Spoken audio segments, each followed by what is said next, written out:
वहाँ पर भी जा सकते हैं, और कभी उधर जहाँ बापूजी अभी रुके हुए हैं आश्रम में शमशाबाद के तरफ, वहाँ भी।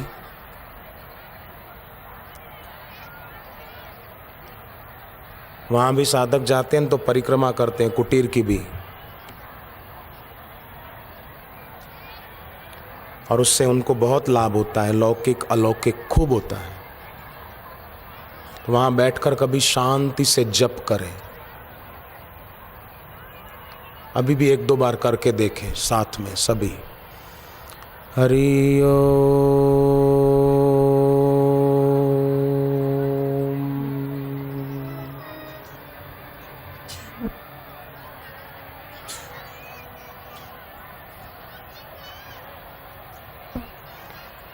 हरि ओम।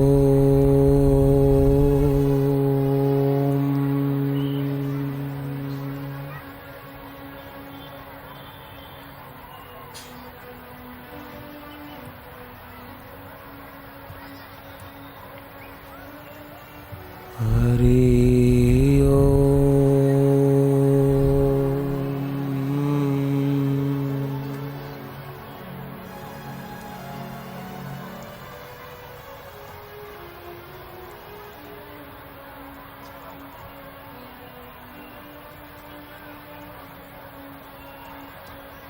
हरि ओम।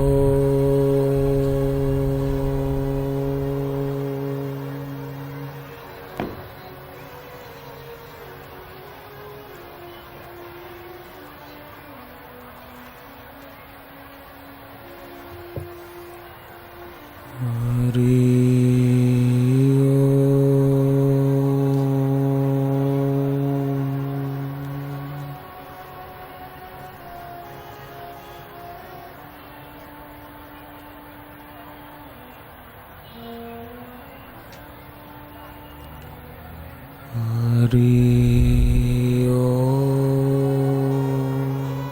पीछे जो खड़े हैं वो बैठते जाएं, तो आपके पीछे जो और, जैसे पार्वती जी ने गुरु नारद जी से मार्गदर्शन पाकर तपस्या साधना शुरू की, तो लिखा है कि वो कभी उबी नहीं, थकी नहीं।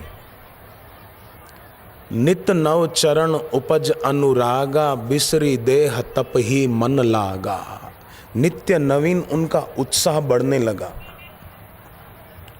और उत्साह पूर्वक उन्होंने साधना की तो परिणाम उनको प्रत्यक्ष देखने को मिल गया।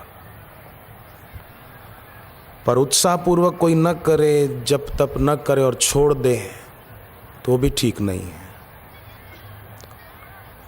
फिर तर्क करे कि हमको क्या फायदा हुआ। नहीं भैया, एक आदमी था, बड़ा तार्किक था। सर्दी के दिन थे, सोया था घर पर। सुबह पत्नी जल्दी उठी, कोई तिथि होगी विशेष, उसको मंदिर में जाना था, और बाहर हवा बहुत चल रही थी, शीतलहर। पति को उठाया और कहा कि आप दरवाज़ा बार बार खुल रहा है हवा से, और शीतलहर है, बाहर सर्दी बहुत है, आप दरवाज़ा बंद कर दो, मैं जा रही हूँ, थोड़ी देर लगेगी मुझे पूजा की विधि करने में। तब वो तार्किक उठा तो सही, पर तर्क देता हुआ बोला कि मैं दरवाज़ा बंद कर दूं तो क्या इससे बाहर गर्मी हो जाएगी? तू कहती है कि बाहर सर्दी बहुत है, दरवाज़ा बंद कर दो, तो मैं दरवाज़ा बंद कर दूंगा तो क्या बाहर गर्मी हो जाएगी? अब देखो, उसकी इस बात को अगर देखें तो तर्कों की किताब में भूल खोजनी मुश्किल है। तर्क के लिहाज से बात ठीक बैठेगी, परंतु जिस तरह वो व्यक्ति कह रहा है, वो महिला कुछ और कहना चाहती थी, ये कुछ तर्क देकर और सिद्ध करना चाह रहा है। सोचता नहीं कि जो मैं पत्नी कह रही है उसी में मेरा भला है। केवल तर्क करने से क्या हो जाएगा? जो तर्क एक बात को सही सिद्ध करता है, दूसरा तर्क उसी बात को गलत सिद्ध कर देता है। इसीलिए इसमें न पढ़कर व्यक्ति को चाहिए कि श्रद्धा और भक्ति का रास्ता पकड़ ले। जैसे पत्नी ने कहा दरवाजा बंद कर दो, तो शांति से बंद कर देता। ऐसे ही शास्त्र कहते हैं कि अपने जीवन में सत्संग और भगवान नाम की दीक्षा ये बहुत जरूरी है। तो इसको महत्व देकर जो इस रास्ते चल पड़ते हैं तो उनको लाभ ही लाभ होते हैं।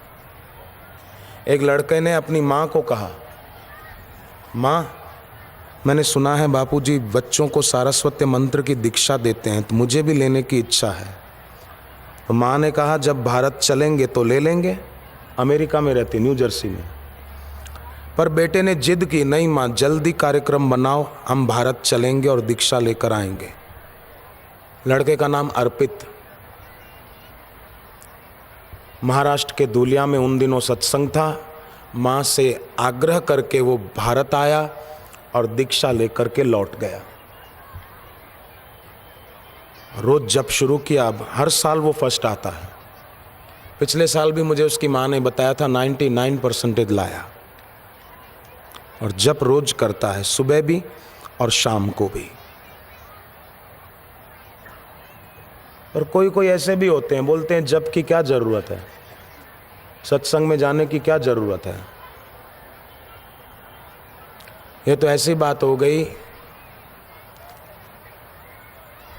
कि दुकान पे बैठते हैं तो घर जाने की क्या जरूरत है। अरे जरूरत पूरी है। सुबह नाश्ता किया था, दूध पिया था, अब रोटी खाने की क्या जरूरत है। नहीं, जरूरत है। सोने की क्या जरूरत है, खाने की क्या जरूरत है। नहीं, उसकी जरूरत है। उसी प्रकार जीवन में जप की तो बहुत जरूरत है। जैसे हम लोग रोटी खाते हैं तो कर्तव्य मानकर नहीं खाते हैं, प्राणों का आधार मानकर खाते हैं। उसी प्रकार जप भी करना चाहिए तो प्राणों का आधार मानकर के इसके बिना नहीं चलेगा, सत्संग के बिना नहीं चलेगा।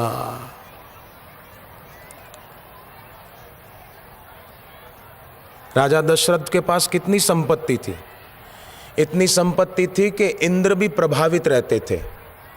और दशरथ राजा सशरीर स्वर्ग जाते तो इंद्र देवता अपने आसन से खड़े हो जाते। पहले दशरथ जी को बिठाते, फिर खुद बैठते।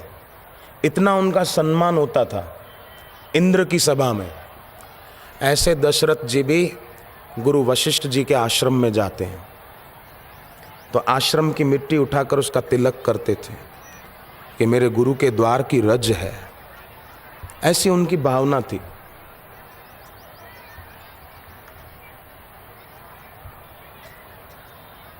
ये भावना व्यक्ति को बहुत ऊंचा उठाती है। ये भावना व्यक्ति को भव से तार देती है। आप सब यहां बैठे हैं इतनी संख्या में, इतनी शांति से, तो दिल में भावना है तभी तो, श्रद्धा है तभी तो, भक्ति है तभी तो बैठे हैं। आपके दिल में अगर भक्ति नहीं होती तो आप यहां नहीं बैठ सकते थे, कहीं और बैठे होते।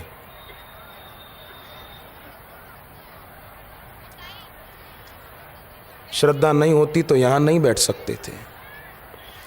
तो भगवान करे ये हमारी श्रद्धा भक्ति दिन दूनी रात चौगुनी और बढ़े और बढ़े और बढ़े।